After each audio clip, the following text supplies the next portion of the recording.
Right, continuing discussion of operant conditioning. And previously we've talked about how operant conditioning involves consequences of behavior with emphasis on reinforcement and punishment. Now, reinforcement, remember, that strengthens a behavior, makes it more likely. Punishment is anything that weakens a behavior, reduces a behavior. All right, so what are some issues with punishment? You can probably anticipate, I mean, if you've just been paying attention to any discussions in the world, that there's a lot of discussion about punishment, how it should be used, how can it be used more effectively. And so one of the things we have to talk about is research on some practical issues with punishment. One aspect of punishment is that there are certain specific qualities that can make punishment more effective. And I'm talking about any type of punishment, mild punishment, ranging to harsher punishment. Remember, punishment doesn't have to be physical punishment. There are lots of things that count as punishment. It just has to reduce a behavior. But for punishment to be most effective, there are two main features that it should have. The first is immediacy. Having the punishment take place immediately after the undesirable behavior leads to more effective punishment.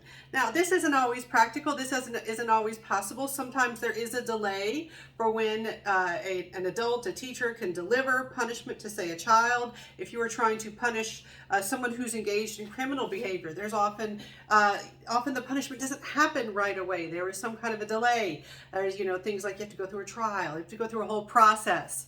But we do see from research that punishment is most effective when it is immediate. And almost you can kind of tie that into what we talked about with classical conditioning. Having the things occur together links them. It can lead to more learning like, oh, hey, why am I getting punished again?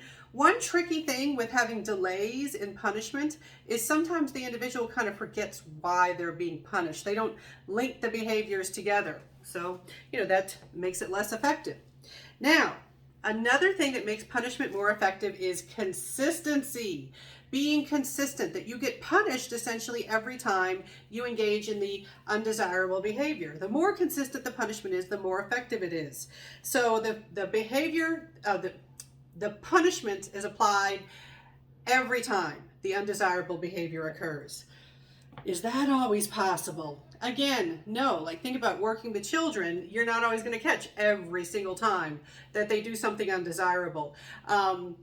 Even if you do see them do it, you are not always able to punish them in the moment. You might have your hands full. You might be holding an infant. You might be driving a car, working with a hot stove. There are various things that can be happening, or you might just be exhausted. Various things that can happen where you are not able to apply punishment every single time. And so punishment, when it doesn't happen consistently, it can be ineffective because, the child, whoever is trying to get away with undesirable behavior, child or an adult doing anything that any behavior you might want to punish, they might say, well, I can get away with it sometimes. And, they will continue to try. So immediacy and consistency are important for effective punishment. Now, some other practical issues with punishment. The textbook that I teach from does go into the topic of corporal punishment or spanking. Now, very importantly, spanking falls under the category of corporal punishment. Corporal punishment is any punishment that works by inflicting bodily harm of some sort. Now, most people, when they think of corporal punishment, they think spanking. They're not quite synonymous because it could be like a slap on the hand. Technically, that's corporal punishment. But spanking is kind of like your classic example, and it gets a lot of attention because you may be familiar, at least in the United States, there's a lot of debate about whether spanking should be used as a parenting technique, a technique for punishment. And there are strong proponents for and against punishment. So since this is a psychology class and psychology is a science, we use the scientific method. We have to focus on research. We have to focus on objective evidence. And the textbook does summarize some of the research on spanking.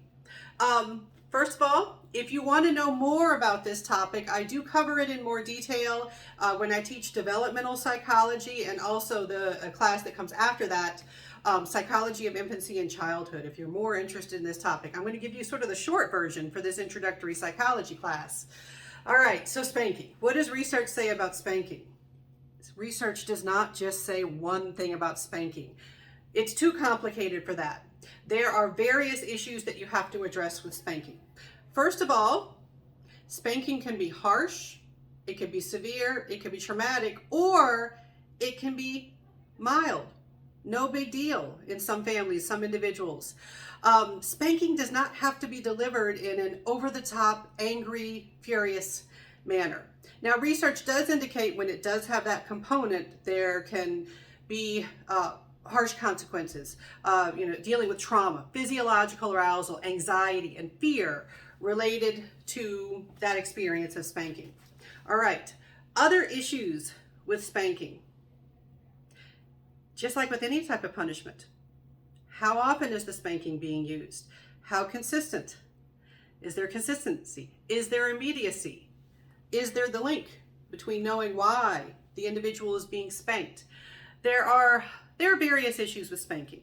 Now, a lot of professional organizations have come out saying that being against spanking as a discipline technique for children.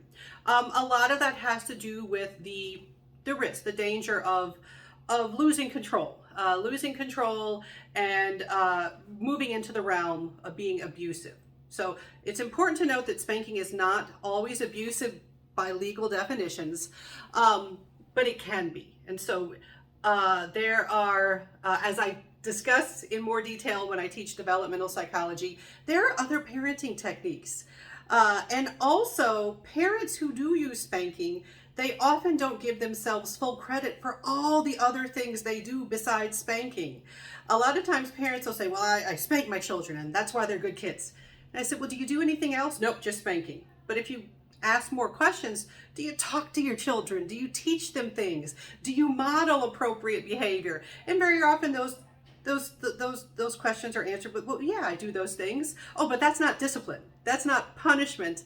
I'm only focusing on discipline, punishment, the things that I put in those categories. All right. So, one issue with spanking is that it's complicated. It's much more complicated than just what does spanking do? Well, the big answer is, well, it depends. You have to ask more questions than just, what happens when someone is spanked? Well, in what conditions? How consistently? How harsh? All right, so students in my class, read the part in the textbook when they talk about spanking research. All right, now, another thing that I'm going to talk about in the next video, I'm going to talk about something called schedules of reinforcement. This is related to what we just talked about, like immediacy and consistency. And so reinforcement depends on how it's delivered. So that will be in the next video.